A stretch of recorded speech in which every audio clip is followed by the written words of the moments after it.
berdoa. Tuhan Yesus, terima kasih kalau pada saat ini kami rindu untuk mendengarkan firman Tuhan yang membimbing, menuntun kami untuk melakukan apa yang Tuhan inginkan dalam hidup kami. Tuhan berkati kami dan kami siap mendengarkan kebenaran firman Tuhan. Amin. Salam Bapak Ibu yang dikasihi Tuhan, kita bersyukur sampai detik ini Tuhan memelihara, Tuhan memberkati kita. Walaupun dalam situasi pandemi, ya, dalam situasi PPKM saat ini, itu bukan berarti kita tidak bersekutu kepada Tuhan. Maka di tengah-tengah situasi itu pun kita harapkan, kita rindu untuk terus bersekutu dan terus memuliakan Tuhan. Bapak Ibu yang dikasihi Tuhan, firman Tuhan bagi kita pada saat ini terambil di dalam Kisah Para Rasul pasal yang keempat ayat 32 sampai 37. Demikian firman Tuhan. Adapun kumpulan orang yang telah percaya itu, mereka sehati dan sejiwa, dan tidak seorang pun yang berkata bahwa sesuatu dari kepunyaannya adalah miliknya sendiri, tetapi segala sesuatu adalah kepunyaan mereka bersama. Dan dengan kuasa yang besar, rasul-rasul memberi kesaksian tentang kebangkitan Tuhan Yesus, dan mereka semua hidup dalam kasih karunia yang melimpah-limpah. Sebab tidak ada seorang pun yang berkekurangan di antara mereka, karena semua orang mempunyai tanah atau rumah, mempunyai kepunyaannya itu, dan hasil penjualan itu mereka bawa. Dan mereka letakkan di depan kaki rasul-rasul, lalu dibagi-bagikan kepada setiap orang sesuai dengan keperluannya. Demikian pula dengan Yusuf, yang oleh rasul-rasul disebut Barnabas, artinya anak penghiburan, seorang Lewi dari Siprus.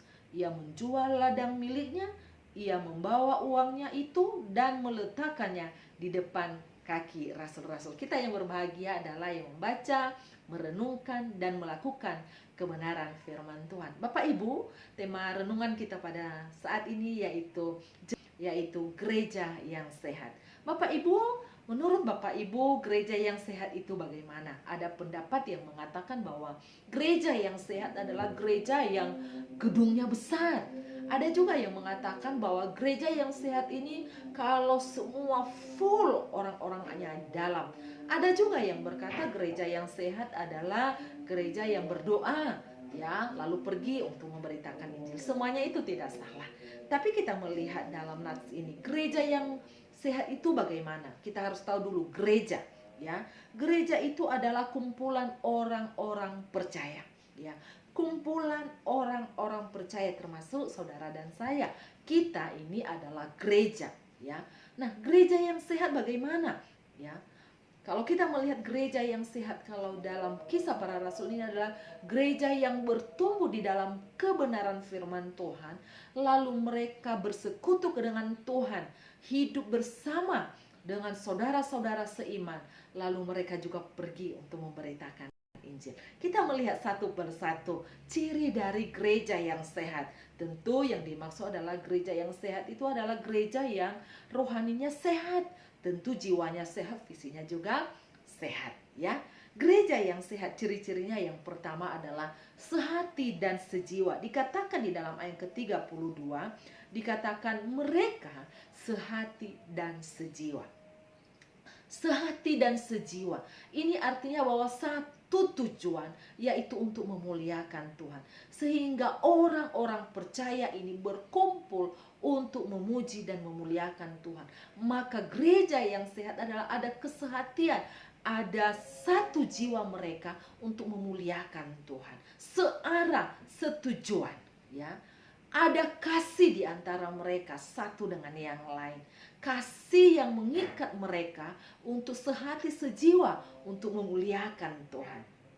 Oleh karena itu, bagaimana dengan kita saat ini? Apakah kita hidup di dalam kasih Allah sehingga membuat kita sehati sejiwa satu dengan yang lain untuk memuliakan Tuhan? Boleh kita melakukan segala aktivitas kita, ya. Boleh kita melakukan tugas tanggung jawab kita. Apakah kita sehati untuk memuliakan Tuhan? Tentu Gereja yang sehat di sini adalah gereja yang sehati sejiwa, yang diikat oleh kasih Kristus untuk melakukan segala sesuatu untuk memuliakan Tuhan. Itu artinya kalau kita adalah orang-orang yang sehat secara rohani, secara jasmani maupun jiwa kita, maka kita hidup di dalam kasih Allah yang membawa kita satu dengan yang lain, itu sehati sejiwa untuk melakukan segala sesuatu, tujuannya hanya untuk memuliakan Tuhan. Lalu yang kedua Bapak Ibu, ciri dari gereja yang sehat yaitu hidup berbagi. Ya, saat ini kesempatan bagi orang-orang percaya untuk berbagi kepada siapa saja. Ya, dalam masa pandemi ini, dalam masa PPKM, ada banyak saudara-saudara kita yang membutuhkan. Dan saat ini Tuhan inginkan kita untuk hidup berbagi bagi saudara-saudara kita. Apa yang kita bagikan saat ini? Ya. Kalau jemaat-jemaat yang ada dalam Kisah Para Rasul ini, mereka membagikan hidup mereka, yaitu mereka membagikan apa yang mereka miliki, apa yang mereka punya, tanah mereka, uang mereka, mereka letakkan di depan rasul-rasul supaya digunakan tentu untuk menolong sesama. Bagaimana dengan kita? Ya. Apakah kita sudah berbagi dengan saudara-saudara kita yang membutuhkan saat ini? Gereja yang sehat adalah mengambil bagian dalam penderitaan orang lain, yaitu menolong sesama satu dengan yang lain, membantu mereka yang dalam keadaan susah, menolong mereka yang dalam keadaan kesulitan pada saat ini. Ada banyak saudara kita yang sulit perekonomian oleh karena situasi, kondisi pada saat ini. Saat ini Tuhan inginkan kita untuk berbagi kepada mereka. Doakan mereka. Kalau ada kelebihan keuangan, kita bagikan kepada mereka supaya mereka juga boleh mengalami kasih Tuhan melalui kehidupan kita. Hidup berbagi. Itu ciri yang kedua. Lalu yang ketiga, ciri yang ketiga, yaitu mereka hidup dalam menyaksikan kasih Tuhan. Bapak Ibu yang kasih dalam Tuhan, gereja yang sehat itu adalah gereja yang bertumbuh di dalam pengenalan akan kasih Kristus. Lalu mereka terus berdoa, dan yang terakhir itu mereka terus memberitakan kabar kesukaan bagi banyak orang. Ya, kalau saat ini kita mengabarkan kabar-kabar yang tidak baik, maka ada banyak orang yang mengalami ketakutan. Orang akan mengalami kecemasan, orang mengalami kegelisahan. Tapi kalau kita datang dengan membawa kabar kesukaan yang menguatkan, meneguhkan, maka orang dikuatkan walaupun di tengah-tengah situasi yang sulit. Bapak Ibu yang kekasih dalam Tuhan, gereja yang sehat adalah gereja yang menceritakan kabar baik bagi banyak orang. Gereja yang bersaksi. Kalau kita melihat di sini dalam ayat ke-32, yaitu mereka bersaksi tentang kebangkitan Tuhan. Kenapa mereka menyaksikan tentang kebangkitan Yesus Kristus? Karena di dalam kebangkitan Yesus Kristus ada pengharapan. Ya, bahkan bagi orang yang tidak memiliki pengharapan, ketika kita menyampaikan bahwa kebangkitan Kristus telah menanggung segala masalah kita, telah menanggung dosa-dosa kita, maka orang lain dikuatkan. Oleh karena itu Bapak Ibu Saudaraku yang kasih dalam Tuhan, ceritakanlah bahwa Yesus itu adalah Tuhan. Yesus itu sudah mati, bangkit untuk membawa kepada kita pengharapan hidup yang kekal untuk selama-lamanya. Karena di dunia ini semuanya bisa mengecewakan kita, menakutkan, bahkan menggelisahkan kita. Tetapi di dalam Yesus ada pengharapan yang menguatkan, meneguhkan iman kita.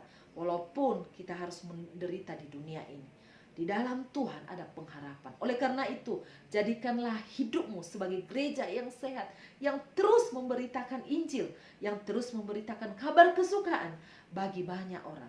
Karena Yesus sendiri sudah menjadi contoh bagi kita. Semasa hidupnya di dunia ini, ia terus berjalan, pergi memberitakan kabar kesukaan bahwa di dalam Yesus ada keselamatan.